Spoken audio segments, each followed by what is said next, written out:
This project is part of the Next Season Custom Studio, where I work directly with clients to refinish and redesign solid wood furniture to match their home style and vision. A new client reached out to me, and I'm going to redo chairs. They look like, let me see if I can get you they kind of look like this. You got leather seats or leatherette, something or other, and then these high back chairs. It wasn't stripped or restained, but the first thing I got to do is get off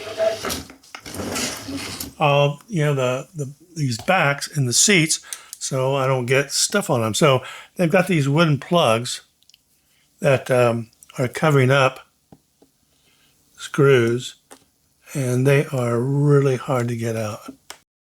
So to get these plugs out, I use this little tool that I have. I don't know what you call it, but it's curved at the end, 90-degree curve, the pointed point on the end, and you can kind of, grab things with it, I guess. But that helped me get the plugs out. Then I need to pull all the screws out of the back, and then I need to pull out the 4 screws on the base.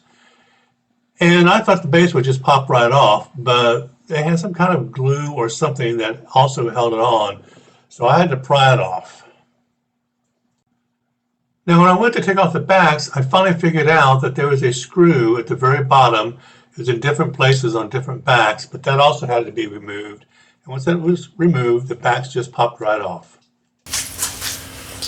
Okay, I'm going to start cleaning up the cushions and the seat backs. And these cushions have got, I don't know what it is. It's this sticky stuff all over. I'm hoping Credit Cutter is going to take it off. If not, I'm going to have to go get some Goo Gone or something. But let's just see how this works. The Credit Cutter was actually pretty good at taking this sticky residue off. I did have to go back later and take some acetone to get the rest of it off. But for the most part, this worked pretty good. I also had to do a few repairs on the bottom. We had some staples that were coming out, so I had to restaple in various places. That didn't take very long, but I had to do this on every single pad that I pulled off. The final step on both the pads and the backs was to get them cleaned up. So I used some leather cleaner and applied that, and they cleaned up really nice, and they were off to the next step. So I'm going to start sanding the chairs, but first I got to get them all cleaned up using Credit Cutter as usual. And so we're going to get all the chairs cleaned up, and I'm going to clean them as I sand them. So get all this done, and then we're going to take my Surfprep, and we're going to start sanding the finish off of these chairs.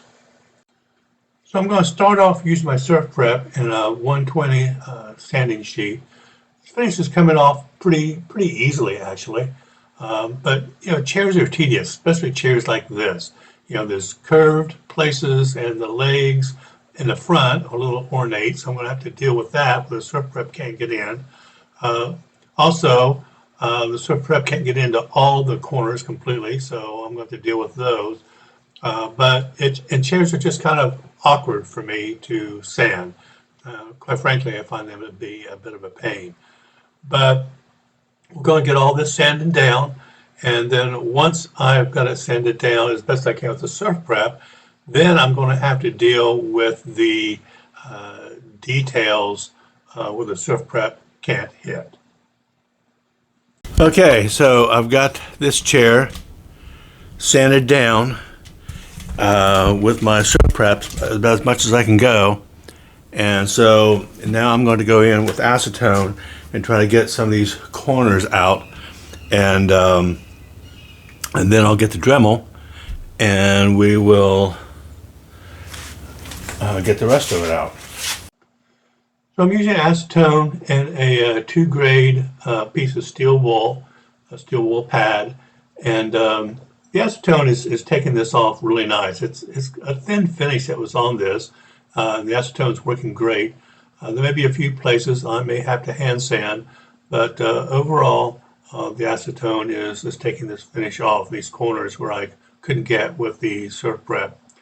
After I get this done with the pad and the acetone, then I'm going to go get my Dremel, and we're going to get in all the little ornate places where it's even tough to use the steel pad and the acetone. So next I'm going to tackle these kind of, I guess you'd call them recessed areas on the lower braces and on the legs. I tried several bits, but I found that using a basic sanding, I don't know what you call it, drum, I guess. It was about, I think, 120 grit, maybe 100 grit sanding drum. And this got in there pretty good. I also used acetone and and steel wool to get out, what was left that the Dremel didn't get. But the Dremel loosened it up really well. And so it all came off really, really nice.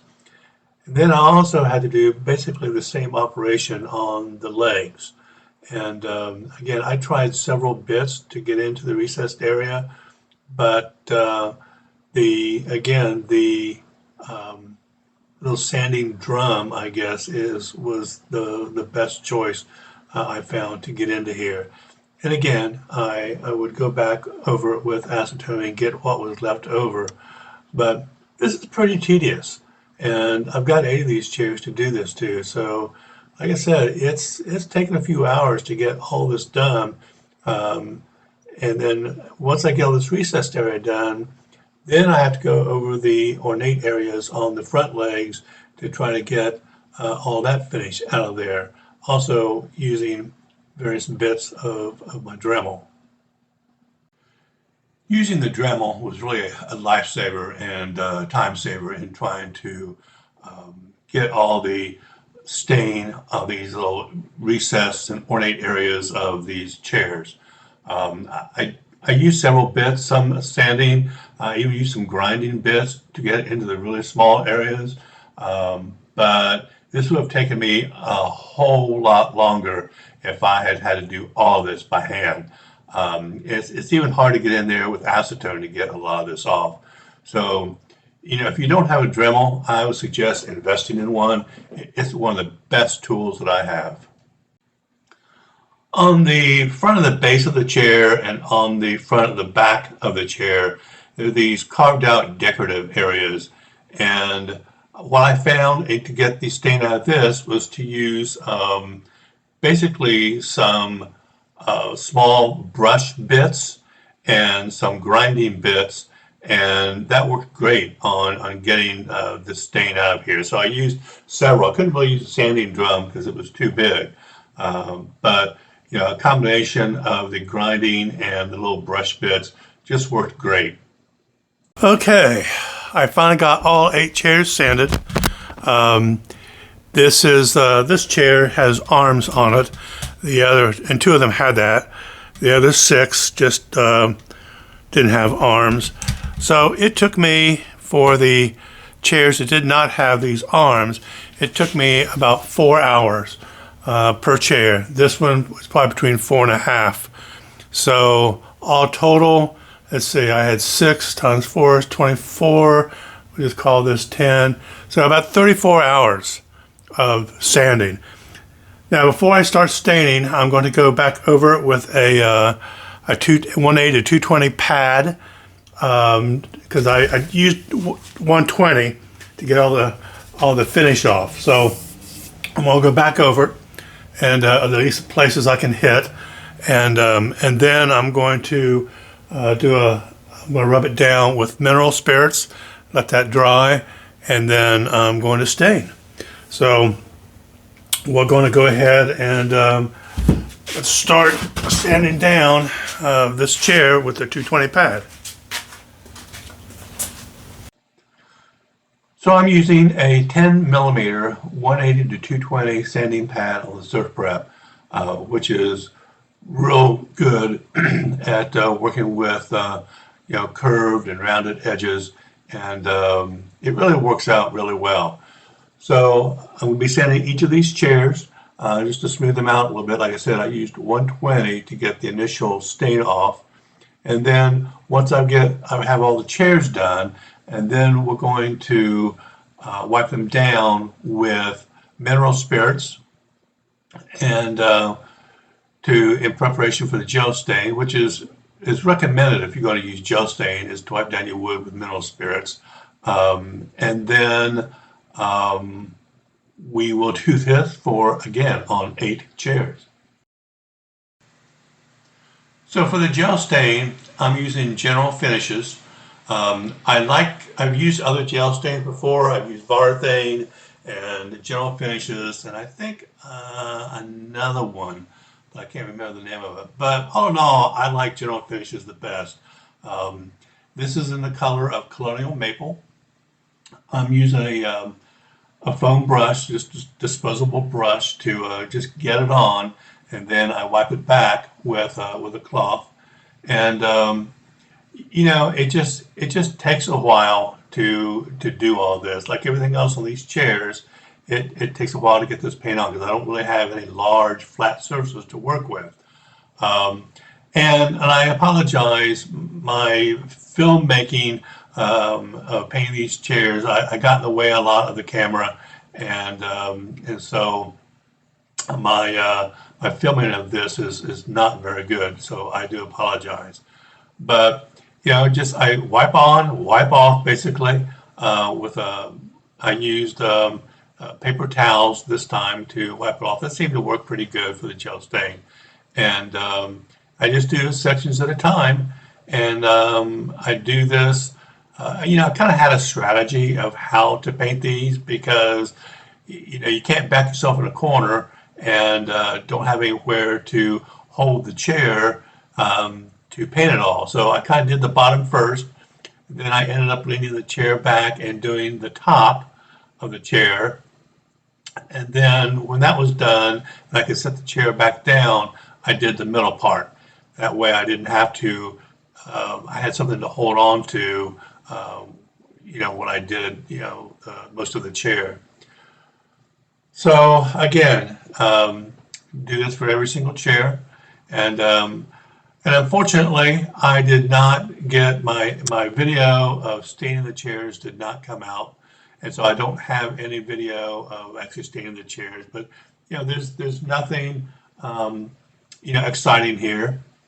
I used a Minwax Satin poly oil based, since the gel stain is oil based, and I sprayed it. I sprayed 3 coats on each chair. And so here there is a video of the final results after the spraying of the poly was done. What I really liked about the final product is that each of these chairs are unique. You can see, you know, they're all oak and they had different grain lines, and the client just loved that. The previous finish hid all that. Well, I hope that you enjoyed this video, and I hope it was educational and you learned something, things to do, not to do. And if you have not subscribed already, I would appreciate it. And I will see you on the next video from the next season.